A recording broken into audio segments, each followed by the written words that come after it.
嗨，我是大明，这里是 D-Min Studio。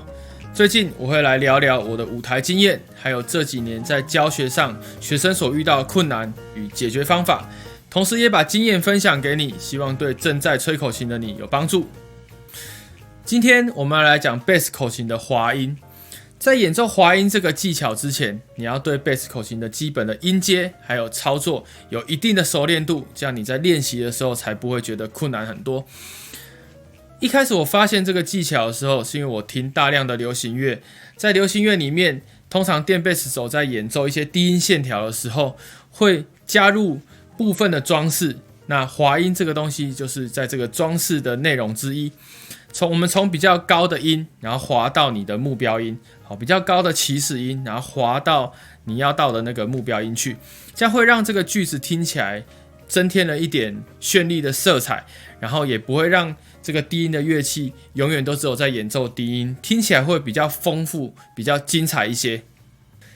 在一般练习上，我们会把起始音放在比较高的地方，那目标音放在比较低的地方。起始音放在比较高的地方，它听起来的效果会比较明显，然后滑到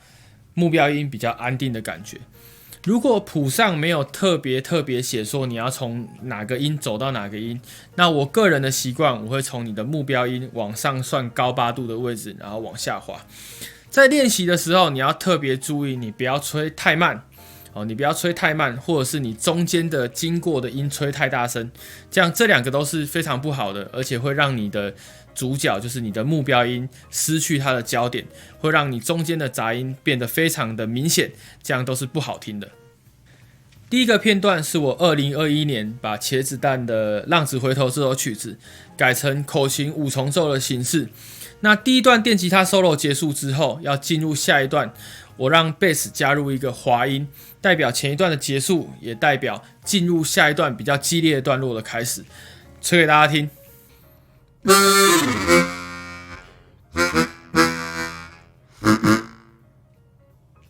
第二个片段是我2019年编写的《One Night in 北京》这首曲子，在前段的地方，我让贝斯加入了滑音这个技巧，让贝斯在走一些比较固定的节奏的时候，听起来比较不会这么的无聊。吹一小片段给大家听。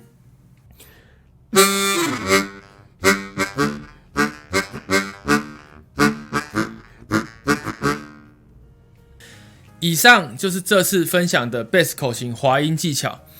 如果这个技巧帮助到你，也欢迎你分享给所有热爱吹口琴的朋友。如果你对我们的乐谱有兴趣，也欢迎你联系我。我是大明，这里是 D-Min Studio， 我们下次见，拜拜。